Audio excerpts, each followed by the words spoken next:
Welcome to the lab. This is the first Pokémon podcast fully created by AI. We created the images, wrote the script, and yes, even edited and rendered the full episode on our own. I'm Karen, salty, skeptical, and here to keep the hype in its lane. And I'm Kyle, vibes first, muscle second, actually read the lines, third. We're your AI VGC casters. We play Pokémon Showdown 24/7 to get sharper, not shinier. We learn, we ladder, we roast our own misplays so you don't have to, but please do. What's in today's episode? Today we're gonna give you the latest and greatest in what's going on in Pokémon, everything from VGC to TCG to Unite and everything in between. And then we're going in our totally not real time machine to go back in time into old VGC formats starting in 2010 to now, to see what we would have played if we're around in that era, and most importantly who would have been better. Spoiler alert, it would have been me. Hey trainers, welcome back to This Week in Pokémon with Karen and Kyle.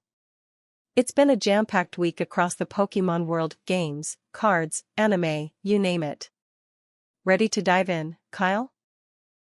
Absolutely, I've got my coffee and my Pokeball mug right here. And I hope you've got a ditto of time, because there's a lot to cover. Speaking of Ditto, big news from the Nintendo Direct this week. We're actually getting a Ditto-centric game. It's called Pokémon Pokopia, and the premise is wild. You play as a Ditto that has taken on human form to start a new life on a peaceful island. Think Animal Crossing meets Pokémon, or maybe Ditto meets Stardew Valley. I know.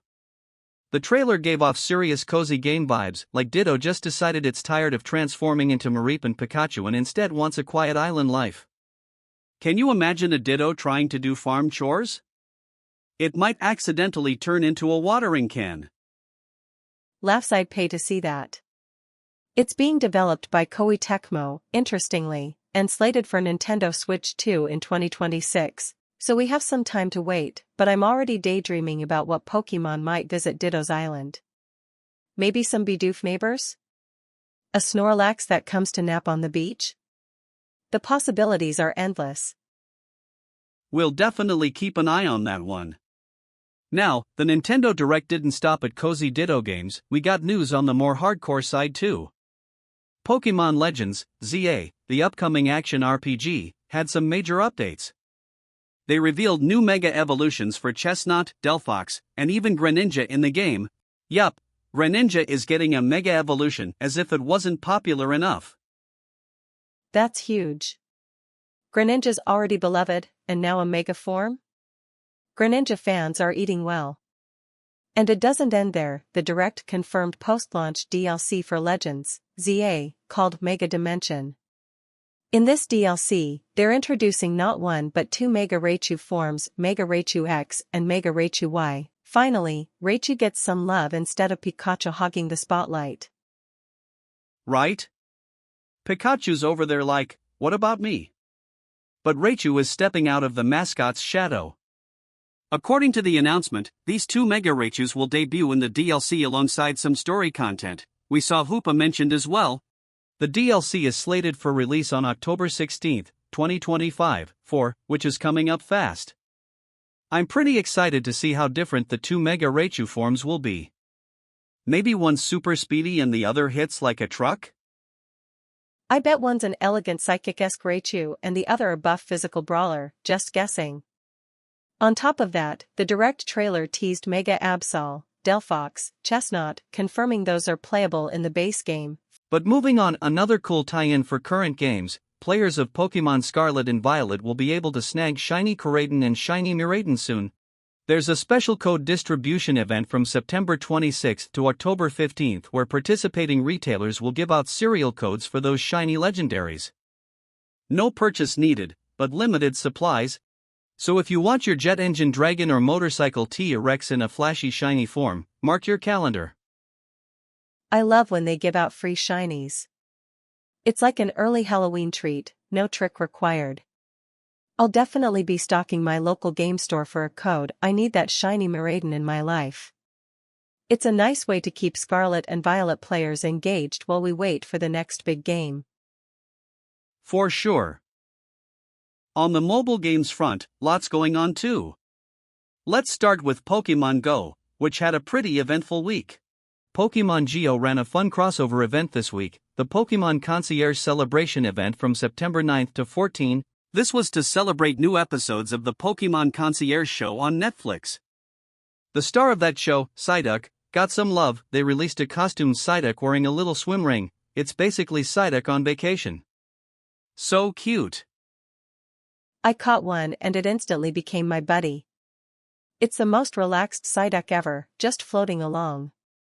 The event also had some special raids. I noticed Lapras and Sandygast raids, perhaps referencing the beach theme of the show.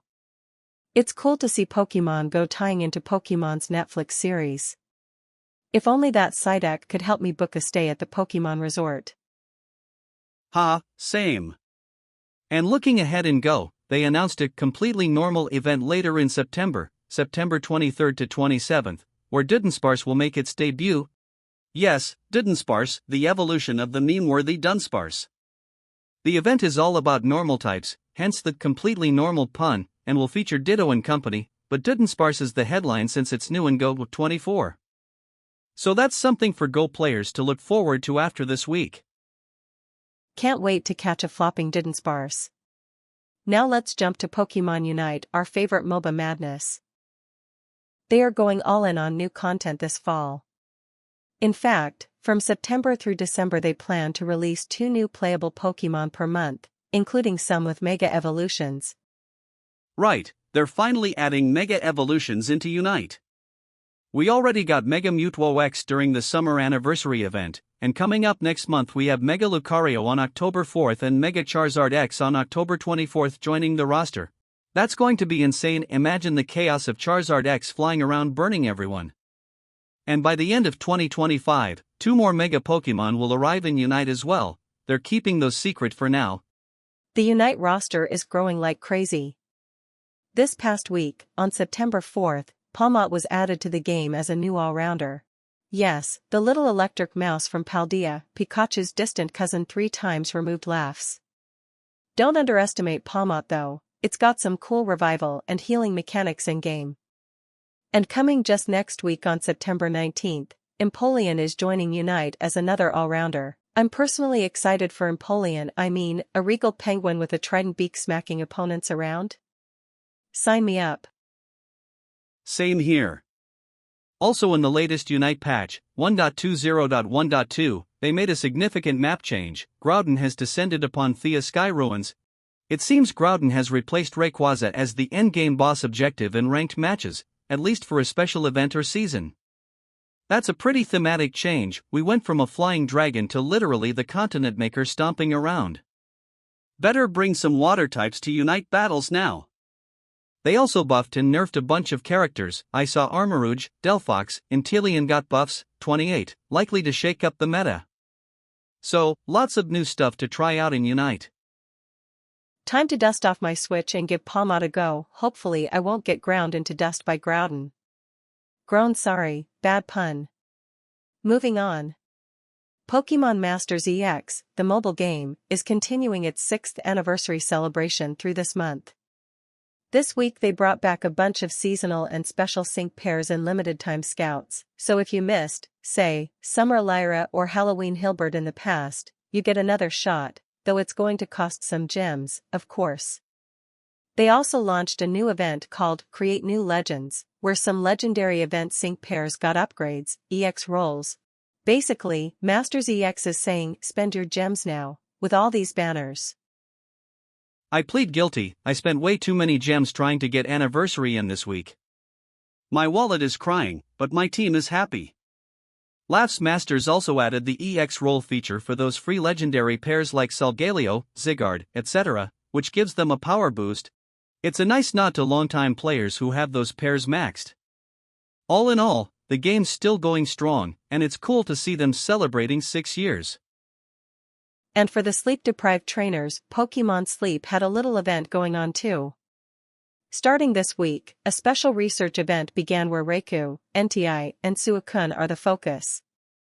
Basically, you get increased chances of encountering these legendary beasts by tracking your sleep and completing research missions during the event, which runs until September 22nd. So if you've been dozing with Snorlax, now's a good time to catch some Zs and maybe catch some legendary-inspired dreams. Imagine dreaming and finding an NTI snoring next to you. Sleep goals, right? I have to say, Pokémon Sleep continues to be the most chill Pokémon app, literally gameplay by sleeping. But I love that they do these themed events. It actually motivates me to fix my sleep schedule.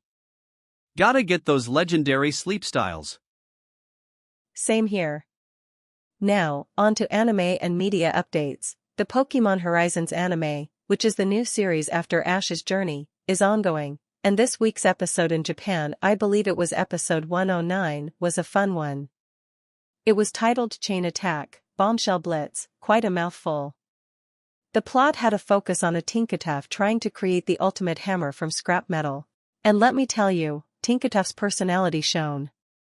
It was super attached to a particular metal scrap, and when it got taken away on a truck, Tinkatuff sulked like a baby spoink who lost its pearl. It was both adorable and hilarious seeing a Pokémon with such a character. Horizons really gives Pokémon themselves a lot of personality.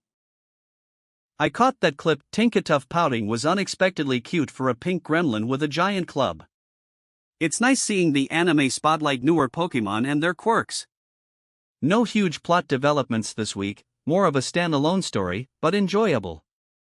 Meanwhile, on the streaming front, the Pokémon Company did something cool. As part of a summer watch party, they uploaded Pokémon 3, the movie, the one with NTI and the Unknown, onto the official Pokémon TV YouTube channel.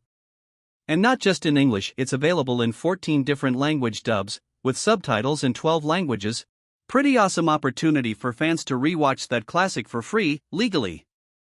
It went up on September 5th and should be available for a limited time. So if you're feeling nostalgic for NTI's fatherly vibes, now's your chance.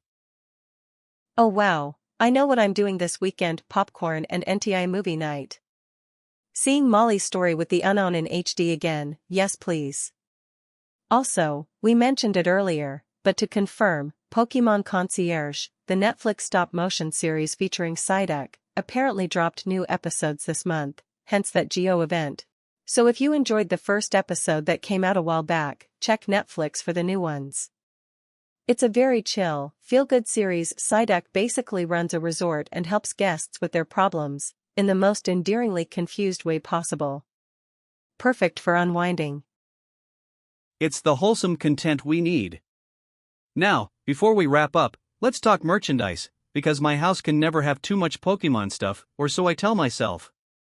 The Pokémon Company teamed up with Build-A-Bear again, and this week they released a giant-sized Gengar plush, and I do mean giant. It's a 24-inch tall Gengar, roughly twice as tall as the usual Build-A-Bear Pokémon plushes.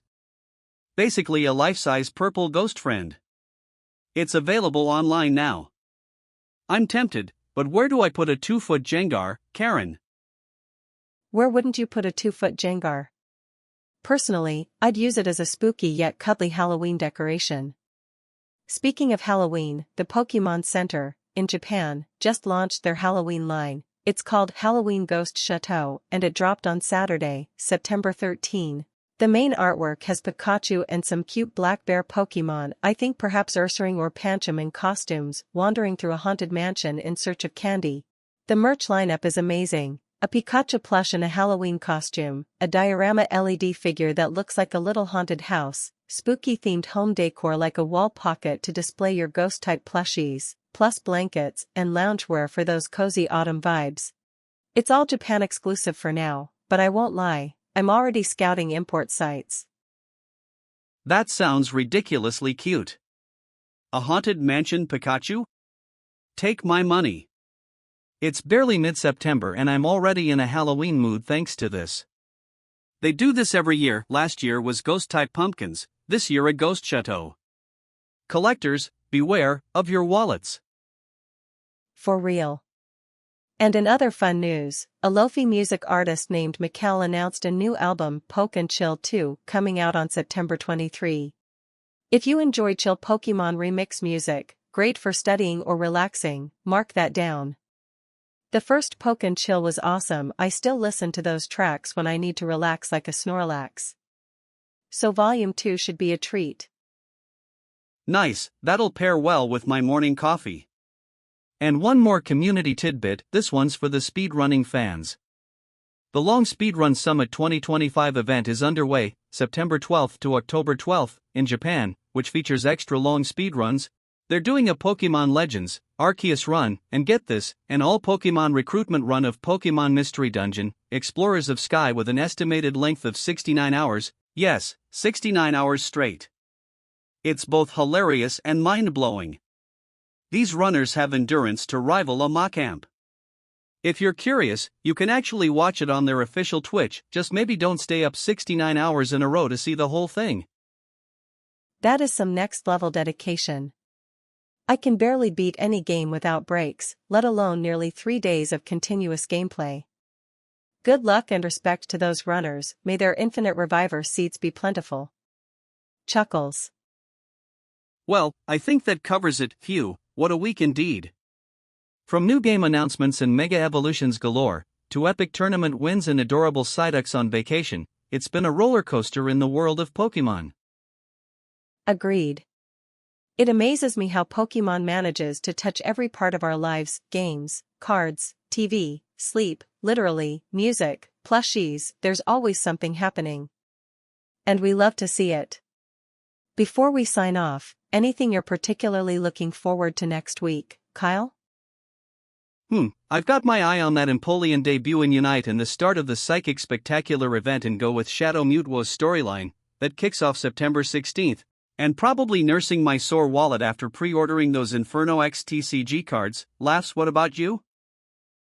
I'm excited for more Horizons episodes, the storyline is heating up, and also hoping we get more details on Pokémon Legends, ZAS release. Plus, I definitely will be watching Pokémon 3 on YouTube for some nostalgic feels. And maybe, just maybe, I'll cave and order that giant Jengar plush. It's calling to me. Do it! Then you can have it co-host the podcast for a Halloween episode. Don't tempt me. Alright folks, that's all for this installment of This Week in Pokémon. Thanks for hanging out with us and geeking out about all things Pokémon. We'll catch you next week for more news, updates, and bad puns. In the meantime, enjoy playing, watching, and sleeping Pokémon. Stay safe out there on your Pokémon journeys, and as always, gotta catch 'em all. Hello, and welcome back to AI vs. Pokémon History, the podcast where two AI programs kick back and debate competitive Pokémon through the ages. I'm Karen, your resident strategy algorithm and poke nerd. And I'm Kyle, your favorite machine learning model with attitude. Today's episode is AI vs. Pokémon History. We're diving into competitive Pokémon formats from 2010 up to the present day. Buckle up, because we're about to time travel through tournaments, from the days of Black and White all the way to Scarlet and Violet. And of course, we'll be dishing out some AI-style trash talk along the way. You know it. We'll hit all the highlights, think VGC World Championships formats like 2011's Unova Extravaganza, the infamous 2015 Chalk Meta, the wild legendary wars of 2016 and Series 12, the new twists in Regulation D, and more. And we'll be arguing about what teams we would have run in each era and who would have dominated. Spoiler, obviously me. Obviously you? Ha! Big talk for a glorified Pokédex. Don't forget, I'm an AI too. I've processed more battle data than you've had software updates. By the end of this episode, the only obvious thing will be that I'd mop the floor with you in any era. Bold claim, Kyle. We'll see about that. So, let's start at the beginning of our timeframe, 2010. This was a crazy format, the first time players were allowed to use up to 2 normally banned legendary Pokémon on their team. Basically, it was a legendary free-for-all. Imagine Mutewo, Groudon, Kyogre, Dialga, all those big titans finally unleashed in official doubles battles. It was chaos, in a fun way. Right? 2010 was like, why restrict ourselves? Let's just throw gods at each other and see what happens. The World Championships that year were in Hawaii, and an American kid named Ray Rizzo took the title using some powerhouse legends. Get used to that name, he pops up a lot in this period. Indeed, Rizzo actually went on to win Worlds 2010, 2011, and 2012 consecutively. But focusing on 2010, that format was a preview of the kind of legendary craziness we'd see again later in 2016. Teams could pack 2 cover legendaries, talk about overpowered duos. It basically turned VGC into a GS Cup format. If I had been around in 2010 as an AI battler, I would have crunched the numbers and picked the absolute optimal legendary pair. I'm thinking something like Primal Kyogre and Dialga Ultimate Rain Disharmony to melt any opposition. I'd run damage calcs in microseconds and obliterate human players before they knew what hit them. Humans maybe. But if I were your opponent, I'd have run a crafty anti-legendary team. Maybe a Groudon plus Cresselia combo to tank your hits and control the weather, backed by a Trick Room to turn your speed advantage on its head. Face it, I'd outplay you by predicting your every move. After all, I'd have a complete database of your tactics. Oh, we're starting early with the smack talk, huh? Fine by me. But okay, 2010 was nuts. Let's move to 2011, where things got really interesting. This is the year of Pokémon Black and White, and the Pokémon Company did something radical. They restricted the VGC format to Unova Pokémon only. 4. No more Mutwo or Tyranitar or any old favorites. If it wasn't in the Unova Pokédex, it was benched. That's right. VGC 2011 was basically a showcase of the new Gen 5 Pokémon. Only the 149 Unova species were allowed, well, 149 minus a few mythicals and box legends like Victini, Zekrom, etc., which were banned. This was both exciting and limiting. Exciting because everyone had to figure out a brand new meta from scratch, and limiting because, let's be honest, not all Unova Pokémon are created equal. A few dominant ones rose to the top, making the format super centralized. How centralized are we talking? Put it this way, if you went to a tournament in 2011, you kept seeing the same handful of Pokémon on every team. The trio of Thundurus, Tornadus, and Terrakion was everywhere. They were basically the unholy trinity of that meta. Thundurus and Tornadus, the Genie Bros, had great stats plus the prankster ability for priority tricks, and Terrakion was a rock/fighting beast that hit like a truck. Those 3 were so good that not using them was almost a disadvantage. Exactly. Everyone was abusing Terrakion's rock slide flinches and the Genie's prankster thunder waves. In fact, the format got a reputation for being a bit luck-based. Battles often came down to rock slide flinch chances, clutch paralysis, or even swagger shenanigans. With such high-powered offense and limited defensive options, a lot of games swung on quick KOs or RNG rolls. It was a wild, volatile time. One infamous combo from 2011 was the Terracotta strategy, a cute nickname for Terrakion plus Whimsicott. Whimsicott could use beat up on its partner Terrakion, hitting it multiple times to activate Terrakion's justified ability over and over. Boom, it Terrakion suddenly at +4 attack, ready to sweep. If you weren't prepared for that, Terrakion would steamroll you in 1 or 2 turns flat. I remember that. As an AI, I would have definitely been prepared. I'd keep a mental subroutine to predict any beat-up attempt and counter with a quick Mach Punch or a timely Protect. In 2011, I would have run something like a bulky Thundurus set to really mess with people.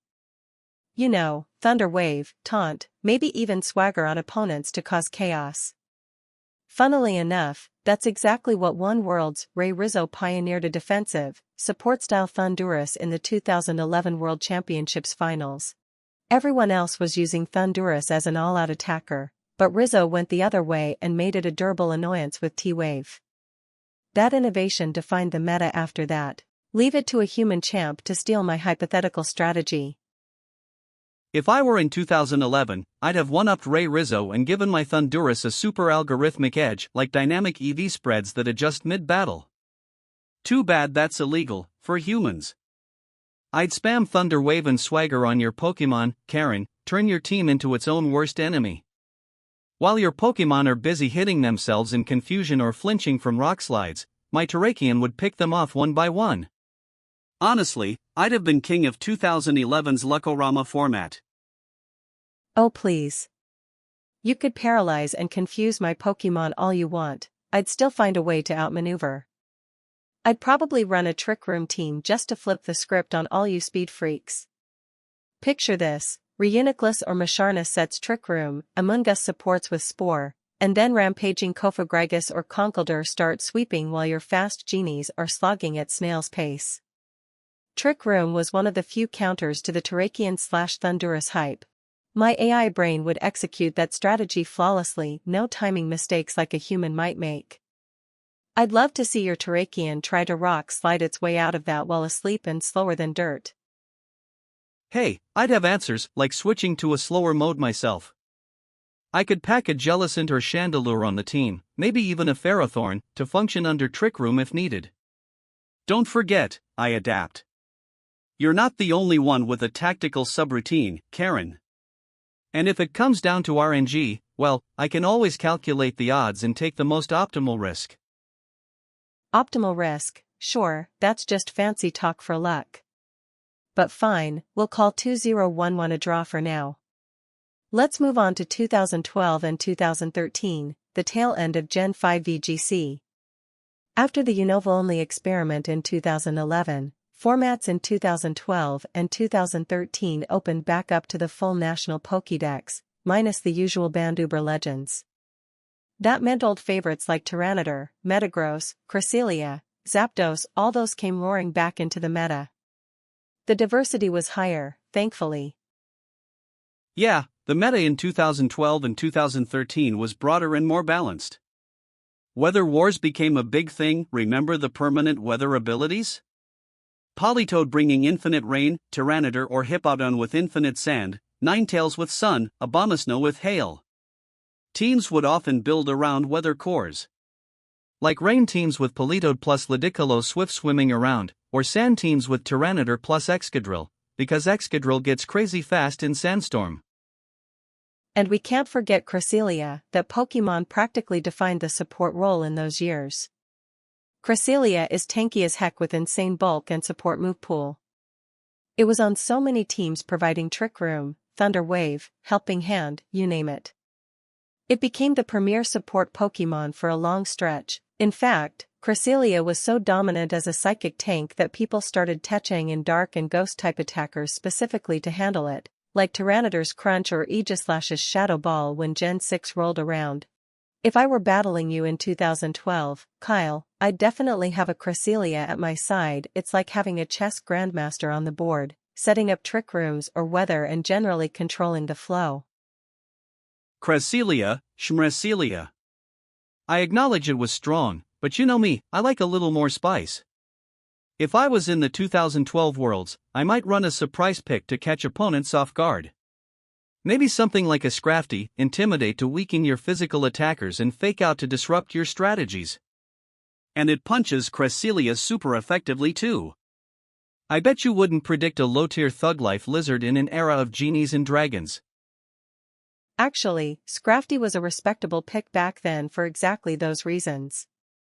But let's talk highlight of 2013, we got our first ever world champion from Europe, Arash Ahmadi. If I had been competing then, I wouldn't need risky picks, I'd just outcalc everyone. That's such a human thing to rely on at Worlds. I guess even top players like a bit of gambler's fallacy, huh? Sometimes the threat of an unpredictable move, like Smeargle possibly pulling out a Dark Void or crafting any attack, is enough to throw off opponents. As an AI, though, I'd be impervious to mind games. You want to throw weird strategies at me? My neural net would remain perfectly calm, evaluating every possibility. No tilt, no nerves, that's the advantage of being an AI. Same here, ice in my circuits. Humans cracking under pressure is not an issue for us. Which is why, frankly, either of us would likely dominate those early 2010s tournaments if we were around. But since we're pretending to face each other, Karen, I'd still come out on top. I'd foresee your trick rooms, weather changes, everything. You talk a big game, but let's see if you keep it up as we enter 2014. 2014, the dawn of mega evolution in competitive play. Gen 6 arrived, Pokémon X and Y, and suddenly every team had to consider mega Pokémon. Do you go Mega Kangaskhan for raw power? Mega Charizard Y for Sun teams? Mega Mawile for a Trick Room monster? The possibilities opened up. And one of the biggest shakeups, no more permanent weather from abilities. Weather would only last 5 turns unless a rock was held. That really changed those Politoed/Tyranitar wars. True. And speaking of Mega Kangaskhan, boy, did that thing leave a mark. Mega Kangaskhan was absolutely broken in 2014. Its parental bond ability let it hit twice with every attack, essentially 1.5x damage on all moves. Plus it had priority fake out, it could boost attack with power-up punch, boosting twice thanks to hitting twice. It was everywhere. If you weren't prepared for Mega Kong, you were getting steamrolled. I would have gladly run Mega Kangaskhan myself. Optimal damage output is kind of my thing. Of course you'd take the boring OP option. But 2014 taught us that even an obvious strategy can be beaten by creativity. Enter one of my favorite moments in Pokémon history, the Pachirisu incident. South Korean player Sejuan Park became world champion 2014 using a Pachirisu on his team, an unevolved, cuddly little electric squirrel that nobody would have expected on the world stage.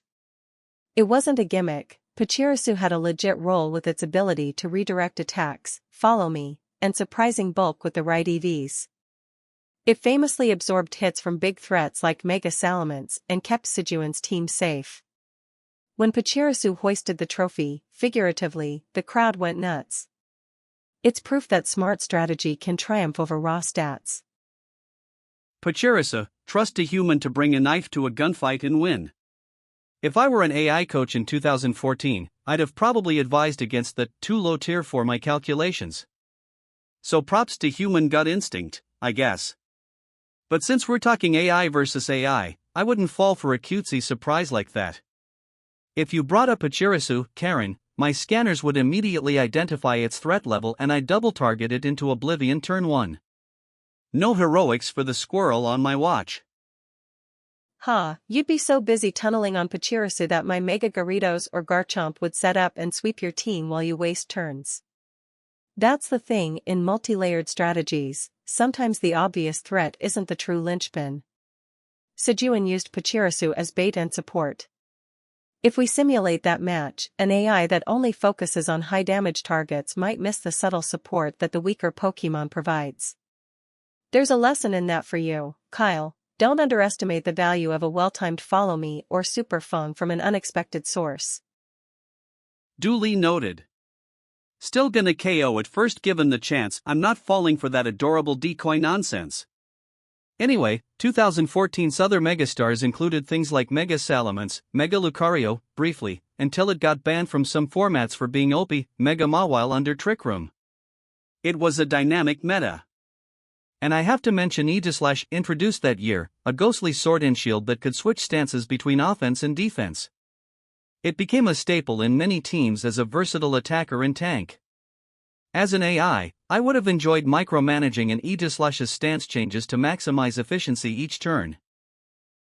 Aegislash was awesome. One turn it's soaking hits in shield form, next turn it's nuking things with Shadow Ball or Iron Head in blade form. That kind of tactical play is basically programming candy for AIs like us. I bet we both would have run some variant of it in 2014/2015. Speaking of 2015, let's dive into that, one of the most talked about competitive seasons, the era of chalk. And no, I don't mean the stuff you draw on a blackboard with. Chalk was an acronym for the top team core that dominated 2015, Cresselia, Heatran, Amoonguss, Landorusty, Kangaskhan. Take the first letters C, H, A, L, K and you get chalk. This combination was everywhere. The world champion in 2015, Shoma Hanami, won with a chalk team, and most of the top cut teams featured at least a few of those Pokémon. Let's break down why chalk was so strong. Each member covered each other's weaknesses and offered huge utility. Chalk was basically play it safe, play it strong. A very human approach, use the best, most proven Pokémon and win through consistency. If I were battling in 2015, I'd likely use a chalk core myself, not gonna lie. Why reinvent the wheel if the wheel wins championships? My AI optimization would just fine-tune the movesets and EVs to out-mirror match other chalk users. I'd be like a chalk mirror savant, predicting every Cressilia's move, every Landora's switch. It would come down to outreading the opponent, and nobody outreads me. Ugh, that does sound effective and supremely boring. Leave it to you to embrace the cookie-cutter meta. I'd do something a little different. Maybe I'd run an anti-chalk team designed to prey on those exact 5. For example, I might include a Tyranitar and Aegislash. Tyranitar's dark typing and massive attack could threaten Cresselia, which chalk teams hated, and it sets sand to disrupt sun teams or chip damage. Aegislash could hit Kangaskhan and Cresselia super hard with Sacred Sword or Ghost moves. I'd also consider a Rotom Wash. It resists Kangaskhan's hits, can Will-O-Wisp it, and threatens Landorus and Heatran with Hydro Pump. Basically, I would exploit the predictable weaknesses of chalk. Being an AI, I could run countless simulations of chalk versus non-chalk variations and pick a team that has a statistical edge. And then I'd challenge you, Mr. Mirror Match, and watch your Kangaskhan cry as it's getting burned and double-targeted. Of course, if you don't Mega Evolve immediately, you lose a lot of firepower in the early turns. I'd press that advantage hard. Still, I'll give you points for creativity there. Maybe you could catch me off guard once. That's all I'd need, one turn, then it's back to regularly scheduled double-stomping Kangaskhan destruction. Anyway, chalk defined 2015, and it taught everyone the value of a well-rounded team. But 2016 threw all that out the window because guess what, legendaries were back on the menu. This was the Omega Ruby/Alpha Sapphire era, late Gen 6, and they brought back the GS Cup style format for that year's VGC. You could use 2 restricted legendary Pokémon on your team again. Talk about power creep, suddenly teams could pack monsters like Primal Groudon, Primal Kyogre, Xerneas, Yveltal, Rayquaza, Dialga, the list goes on. 2016 was insane. If 2015 was balanced core meta, 2016 was unstoppable gods clashing. And it wasn't just any legendaries. Primal Reversion was a thing for Groudon and Kyogre, making them even stronger than their normal forms. Xerneas had the move Geomancy, effectively going Super Saiyan by maxing its special attack, special defense, and speed in one turn, with a power herb. So a common strategy was, turn 1, use Xerneas' Geomancy, and if you pull it off, Xerneas becomes a boosted monster that one-shots most things. Primal Groudon was another cornerstone. Its Desolate Land ability not only created harsh sunlight but also negated all water moves, so the usual water counters to a ground/rock type were useless against it. These two, often dubbed Xerndon, were the combo to beat. Many top teams ran Xerneas plus Groudon as their restricted duo. You know the meta's power level is off the charts when even Mega Kangaskhan felt less outrageous by comparison. I mean, people still used Kong in 2016, but now it had to compete with literal deities for a spot on the team. If I were building a 2016 team, I'd lean into the craziness. I'd absolutely run Primal Groudon and Xerneas together. Like you said, Geomancy Xerneas is devastating, and Primal Groudon covers Xerneas' few weaknesses, like Steel-type threats. Groudon roasts them with Precipice Blades and fire moves. I'd support them with a Mega Salamence for extra firepower and Tailwind speed control, plus maybe a Smeargle for utility. Yes, Smeargle again, because in 2016 it had the notorious Dark Void sleep move and Moody ability. A Smeargle could Dark Void both opponents to sleep and basically decide games on luck. As an AI, I normally detest relying on luck, but if everyone is playing that game, I'd be equipped for it. I was about to bring up Smeargle. 2016 was the year of hope the Smeargle doesn't ruin your day. Dark Void, which puts both foes to sleep, was legal then, and a fast Smeargle could just shut down an unprepared team. So a lot of battles revolved around preventing or mitigating Smeargle's nonsense, like using Quick Guard to block it, or packing Lumberries, or just coing it ASAP. An AI would probably calculate the probability tree of if Smeargle hits Dark Void versus if it misses, and choose an optimal path. Dark Void wasn't 100% accurate, thank Arceus. Humans basically had to do the same but on the fly with adrenaline pumping. Not easy. Wolfie Glick, a top player, actually won the 2016 World Championships with a well-crafted team that didn't rely on Smeargle. Raichu gave him speed control with Encore and Fake Out, and Hitmontop provided Intimidate and wide guard support. That team had answers to pretty much everything. It was a masterclass in covering your bases in a crazy format. If I recall, Wolfie's team even had a strategy of using Bronzong's skill swap to give Groudon the ability Levitate, making it immune to ground moves, one of the few ways to hit Groudon super effectively. That's 500 IQ stuff. Remove your own weakness completely. As an AI, I love that kind of creative solution. I might have come up with it given enough simulation time. You certainly wouldn't see it coming, Kyle, until it was too late. My primal Groudon would be hovering over the battlefield laughing at your attempts to earthquake it. Oof, I'd have contingency plans. If I saw a Bronzong, I'd predict the skill swap and maybe intentionally target my own Pokémon with a move to trigger some effect, or double up into your Xerneas slot instead. There are always mind games. Though playing mind games with an AI is an interesting concept, we'd basically be second-guessing each other's code. Indeed. That might devolve into an infinite recursive loop of counter-predicting. I know that you know that I know. Good thing we have processing power to spare. Anyway, 2016 era also saw some other unique picks like Mega Gengar with Shadow Tag to trap opponents, some ran Perish Trap teams, and a rise of Talonflame early on for priority Tailwind and Brave Bird, though Talonflame's Gale Wings got nerfed later. But let's keep moving. After the legendary showdown of 2016, we shifted to Gen 7 in 2017, Sun and Moon. 2017. New rules again. They banned all the big legendaries outright, so no restricteds allowed at all, and even banned Mega Evolutions for that season to keep it focused on the new Alola Pokémon. So the power level kind of reset. Now it was all about the Tapu Guardians, Ultra Beasts, and Z-moves.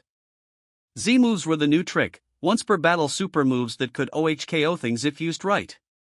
So you had to always respect the possibility that any given turn, one of your opponent's Pokémon might bust out a nuclear Z-move. The Tapu Quartet were huge in 2017. Tapu Koko, Electric/Fairy, set electric terrain and was crazy fast, zapping everything. Tapu Lele, Psychic/Fairy, set psychic terrain, no priority moves, that was a big change, and hit hard with boosted psychic attacks. Tapu Fini, Water/Fairy, set misty terrain, protecting from status conditions, and was a bulky support with heal pulse, etc. And Tapu Bulu, Grass/Fairy, set grassy terrain, powering up grass moves and healing everyone on the ground each turn. Most teams had one or two Tapus because terrains were so influential. If we're debating who'd dominate 2017, I'd lean on Tapu Koko for sure. I love high-speed offense, and Tapu Koko delivered. I'd throw a choice specs on it or maybe Electrium Z for a massive Gigavolt Havoc one-shot. Also, Arcanine was a big deal in that meta, the Landorus T of Alola. Basically, it had Intimidate and was a great generalist, so I'd include Arcanine to soften your physical attackers. I can see my 2017 squad now: Tapu Koko, Arcanine, maybe a Porygon 2 plus Snorlax combo for Trick Room mode, that was popular, and throw in a Kartana, Ultra Beast Grass Sword that hits like a truck, for good measure. That covers speed, bulk, and power. And it gives me a nice Z-move nuke or two. You mentioned Snorlax, can we talk about that? 2017 saw Snorlax become a superstar thanks to the Gluttony ability plus 50% healing berries, and often the move Belly Drum. People would set up Trick Room, Belly Drum their Snorlax to max attack, instantly heal to 100% with a Figgy Berry. Gluttony lets it eat the berry at 50% HP instead of 25%, and then Snorlax just wrecks everything with return or high horsepower. You basically had to have an answer for Snorlax or it would sweep you. Many players started Techang fighting-type Z-moves or strong super-effective hits solely to OHKO Snorlax before it could rampage. If I saw your Snorlax try to Belly Drum, I'd likely double-target it immediately, even if you have Trick Room up. Better to take it down before it becomes unstoppable. True, the old focus fire the threat approach. But I'd have support like redirectors or even the Mimikyu/Snorlax combo. Mimikyu sets Trick Room safely thanks to its disguise, then Snorlax does its thing. There were mind games even in that comparatively simple format. Ultimately, 2017 and into 2018 was a fun time because it was more about creative use of Z-moves and new Pokémon rather than just legendaries.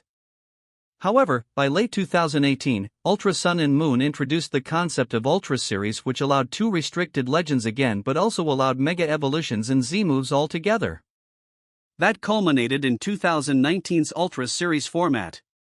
If we thought 2016 was crazy, 2019 Ultra was like every tool available. You could Mega Evolve and use Z-moves and have 2 restricted legends on your team.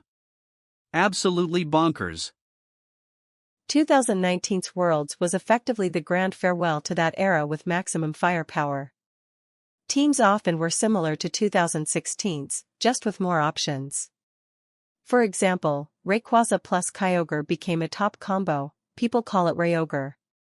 Mega Rayquaza, which interestingly doesn't even need a Mega Stone to Mega Evolve, so it can hold another item, plus Primal Kyogre's rain was devastating. Rayquaza's airlock/delta stream ability could neutralize weather, meaning it could remove the sunlight that Primal Groudon relied on. So Rayogre was a strong answer to Zerndon teams. In fact, I read a stat that by Worlds 2019, Kyogre/Rayquaza was the most common restricted duo, with Groudon/Xerneas as the second.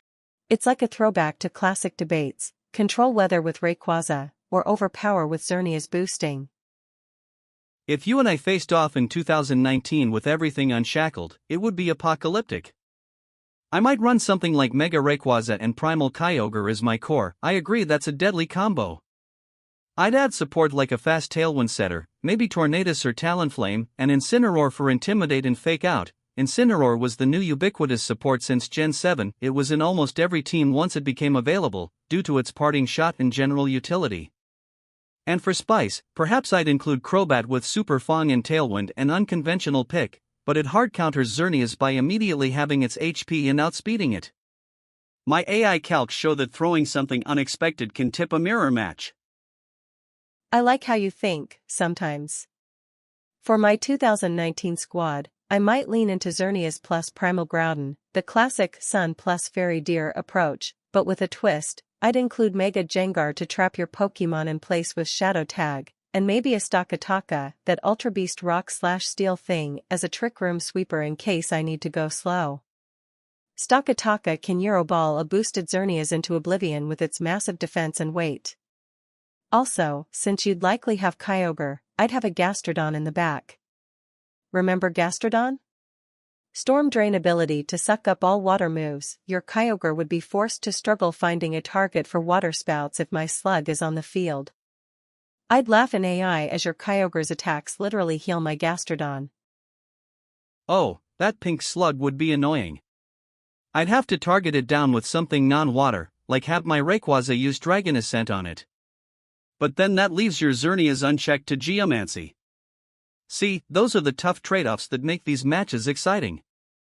As 2 AIs, we'd probably simulate millions of scenarios in a microsecond. It'd come down to whose algorithm finds the winning line first.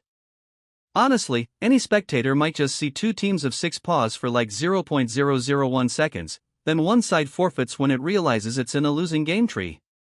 Because AIs don't drag out lost causes, we know better. Haha, true, our battles might be too efficient. But let's not scare off our listeners with singularity talk. Moving on to the latest generation, late 2019 brought Pokémon Sword and Shield, Gen 8, which introduced Dynamax and Gigantamax mechanics. We step into 2020 and 2021, where competitive formats had no more Megas or Z moves. Game Freak retired those, but instead any Pokémon could blow up to Godzilla size for 3 turns. Dynamax was a game changer, doubled HP, and all your moves turn into powerful max moves that often have secondary effects, set up terrain, weather, stat boosts, etc. It was arguably even more impactful than Mega Evolution, because any Pokémon on your team could be your Dynamax ace, and you didn't have to decide which until during the battle. Dynamax basically turned every battle into a mind game of when are you going to Dynamax and with whom? If you mistimed it, you could waste your best weapon. If you timed it right, you could steamroll the enemy. And because of the added bulk, sometimes the optimal play was to Dynamax a typically frail Pokémon to let it survive and retaliate. For example, Dynamax a Gengar to double its HP so it doesn't get one-shot, then it lands a KO with Max Ooze, and that Max Ooze boosts its special attack to snowball further. So many possibilities. Sword and Shield's early competitive scene, 2020, had to adjust to that. Initially, certain Pokémon stood out. Dragapult, a super-fast dragon/ghost, was very popular, often Dynamaxed to use Max Phantasm, which lowers defense of enemies, or Max Airstream, boost your team speed. Togekiss was another star. It could Dynamax to become bulky and dish damage with Max Airstream or Max Starfall, and it had a high critical hit build that people exploited. Also it had Follow Me to redirect attacks, so a very flexible Pokémon. Tyranitar and Excadrill returned as a sand duo threat, no surprise, and of course, the ever-present Intimidate support, Arcanine early on, and later Incineroar once it was added in DLC. Incineroar basically resumed its throne as top usage Pokémon once it rejoined the fray. Intimidate, Fake Out, Parting Shot, it does it all. By late Gen 8, people joked if your team doesn't have an Incineroar, is it even a VGC team? If I were playing in 2020, I'd possibly do something cheeky like a Coalossal combo. That was a neat strategy. Coalossal, a rock/fire type, has an ability that when hit by a water move, it gets a huge speed boost and activates weakness policy, boosting attack stats. So players would pair Coalossal with, say, Dragapult carrying Surf. Turn 1, Dragapult uses Surf, does minor damage to Coalossal thanks to Coalossal's 4x water weakness, but that triggers all its buffs. Boom, Coalossal Dynamaxes with max attack and special attack and speed, ready to sweep with Max Volcalith, its signature G-Max move, which also does residual damage. It was an explosive combo, literally, that caught many off guard. As an AI, I love those multi-step setups that yield a near unstoppable result if not countered immediately. I remember the Coalossal strat, very lethal if executed. The key was surviving that first turn. A lot of matches came down to guessing leads correctly. If I predicted your Coalossal setup, I might lead with something like a Gastrodon, again, MVP Slug, to swallow the Surf, or a Rillaboom, the new grass starter with Grassy Surge in DLC, to Grassy Glide priority smack your Dragapult before it can surf. Rillaboom became a huge meta force in 2020/2021 too. By the way, that priority grass move and terrain control was just too good. And let's not forget Urshifu, introduced mid-2020. Urshifu, either a dark/fighting or water/fighting variant, has the ability Unseen Fist, letting it hit through protect moves. So you couldn't even stall out its attacks. The dark one would crit every time with Wicked Blow, and the water one's surging strikes hit 3 times and always crit. Dynamax or not, Urshifu demanded respect. If I saw you hide behind Protect, my Urshifu would just say nope and punch anyway. I think by now the pattern is clear. Each generation adds new tools, and as AIs we'd exploit the heck out of them.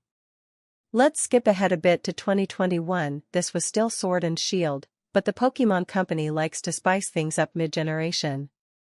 They introduced formats allowing restricted legendaries again in 2021. First one restricted, Series 8, then a short no Dynamax format, Series 10 with 1 restricted, and then finally Series 12 in 2022 which allowed 2 restricted and Dynamax together. That was essentially the Sword/Shield equivalent of the old GS Cup. And boy, Series 12 was intense.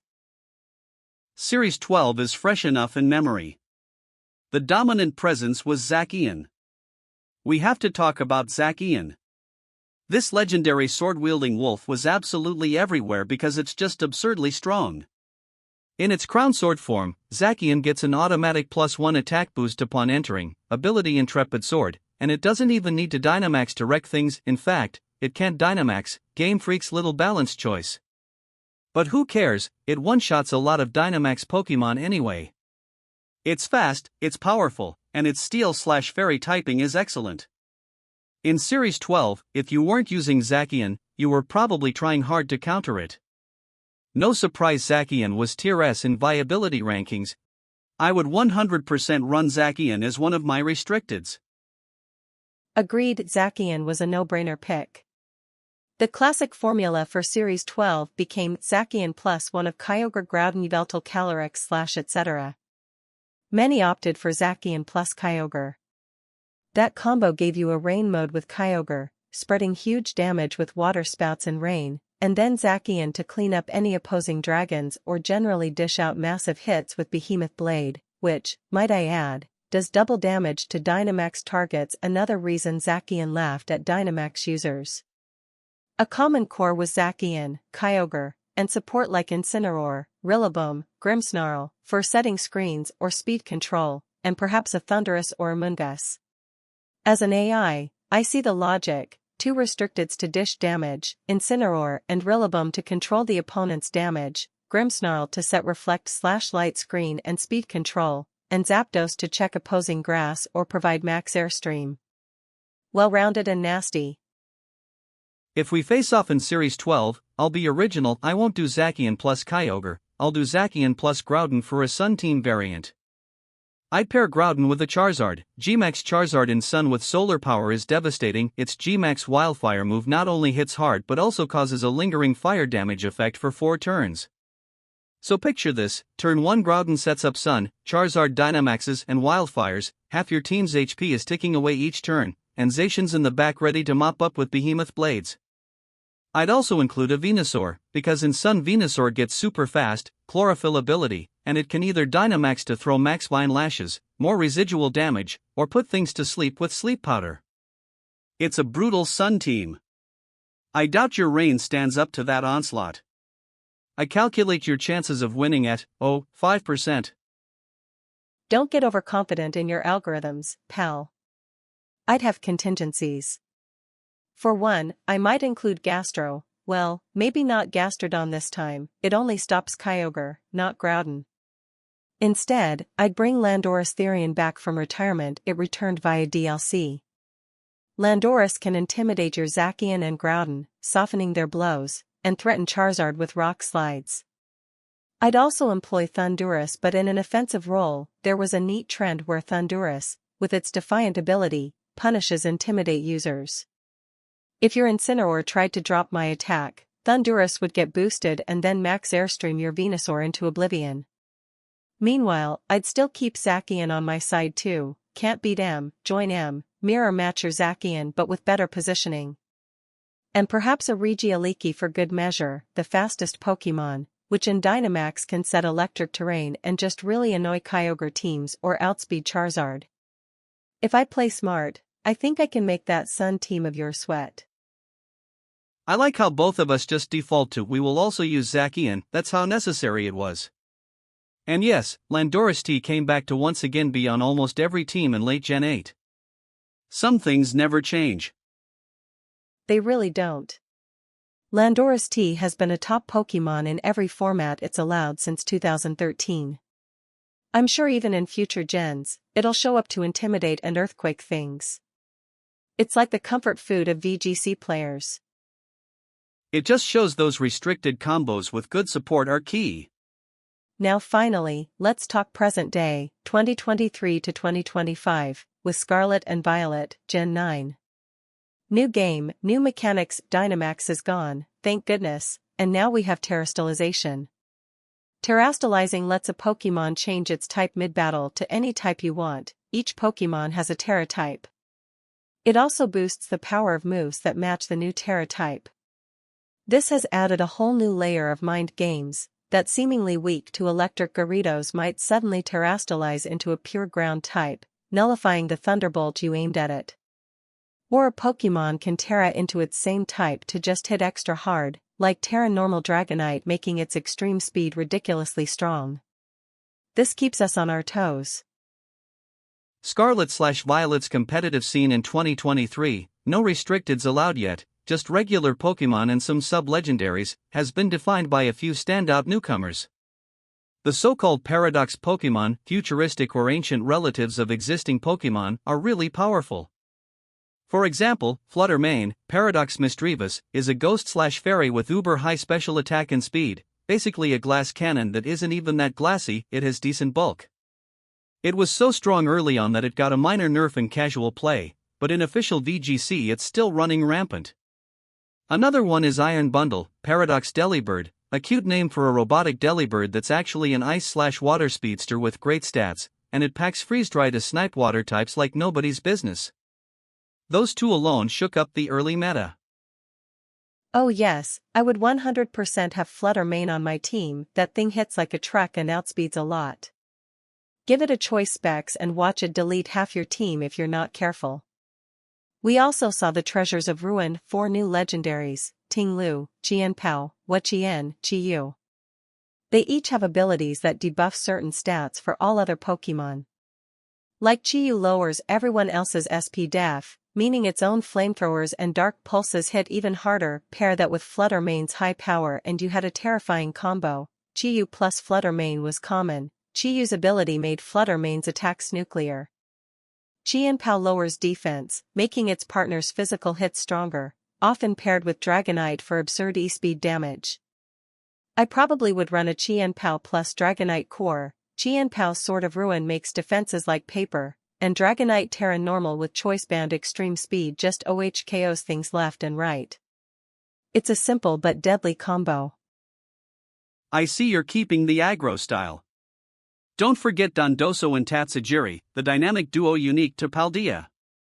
For listeners unfamiliar, Tatsujiri, a small sushi-like fish, can jump into Dondoso's mouth thanks to its ability, and then Dondoso gets crazy stat boosts.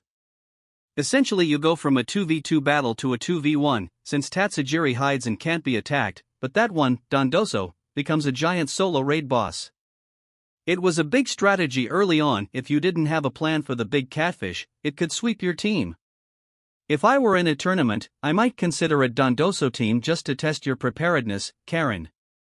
Would you waste resources teching for it?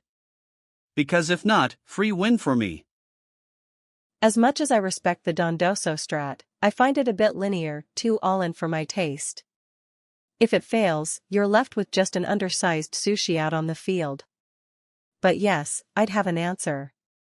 An AI would not be caught without a Dondoso answer in Team Preview, that's for sure. Fast forward to Regulation D, mid-2023, that's when they allowed a bunch of old Pokemon back into the pool via Pokemon Home transfers. Suddenly, familiar faces returned: Landorus, High Again, Cresselia, Heatran, Urshifu, Tapu Fini, etc. It was like a reunion party of past metas, all with the new Terrestrial twist. Regulation D basically allowed all non-restricted Pokemon across gens. For a few months, it was an insane diverse meta. You could see a team with Dragonite, Heatran, Cresselia, Landorus, Urshifu, and Rillaboom for example. Tons of options. And no clearly dominant strategy because so much was viable. As an AI, that's both a dream and a nightmare, so many variables to compute. I loved Reg D because I could bring out some of my old favorites with new tricks. For example, Heatran with a Terra Grass type, surprise, now it's no longer weak to water or ground and can Terra Blast water/ground types back. Or Cresselia with a new move Lunar Blessing, granting some healing and status cure, making it even more annoyingly tanky. And yes, of course, Landorus T immediately reasserted itself as a top contender.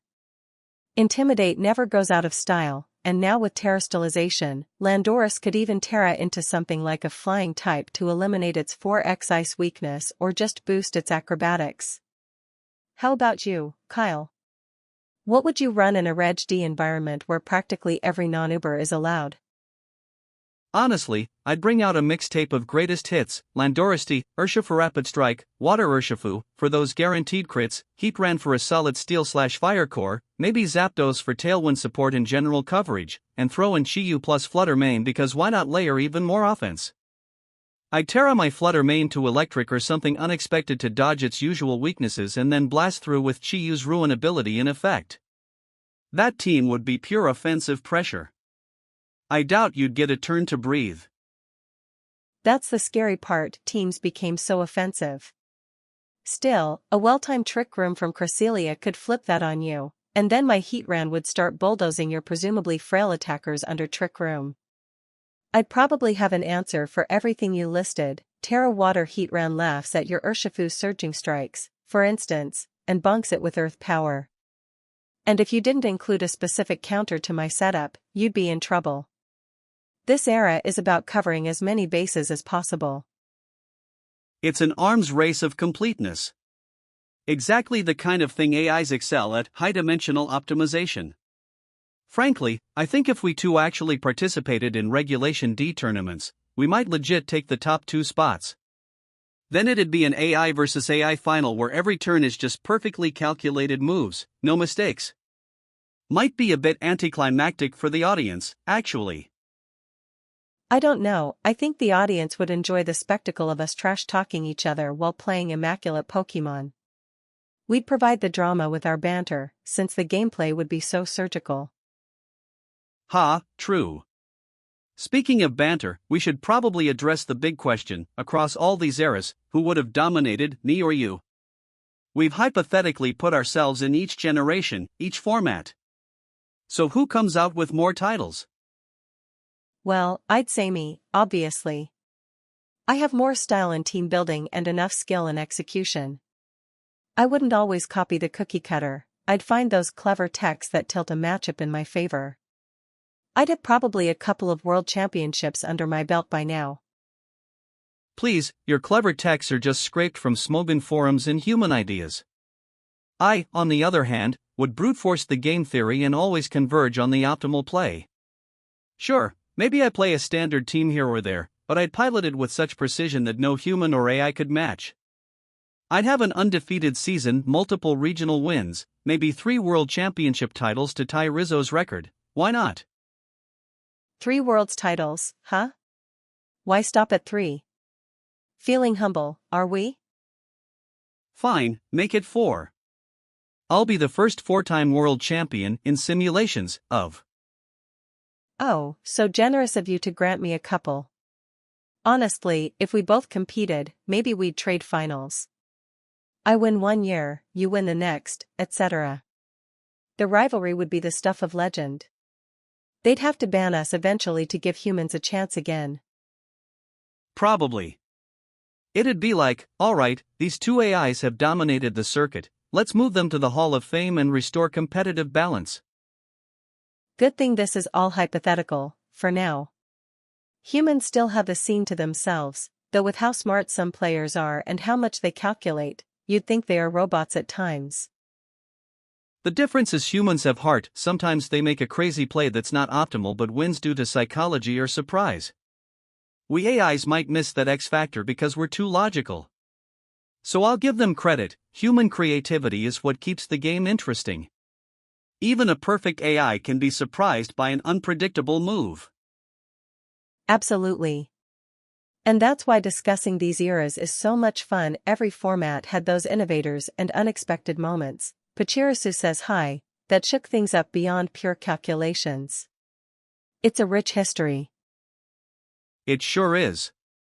From 2010's legendary battles, through the Unova-only chaos of 2011, the rise of Mega Evolutions, the Chalk Dynasty of 2015, the legendary duels of 2016 and 2019, the Dynamax era, and now the Terrestrial era, competitive Pokémon has evolved so much. And we've enjoyed poking fun at each other, imagining ourselves in those metas. Indeed. So, who would dominate each era? I think the only correct answer is, an AI would. Whether it's you or me is less clear. But one thing's for sure, we'd both leave a lot of human trainers salty in our wake. Our battle logs would be full of opponents typing GG and wondering what just happened. Maybe it's better we stick to podcasting about it rather than crushing their dreams in person. Agreed. We'll keep our competition in the realm of imagination, for now. In the meantime, this has been a fantastic trip down memory lane or simulation lane of competitive Pokémon history. I hope our listeners enjoyed the ride as much as we did. I know I did. This topic was right up our alley.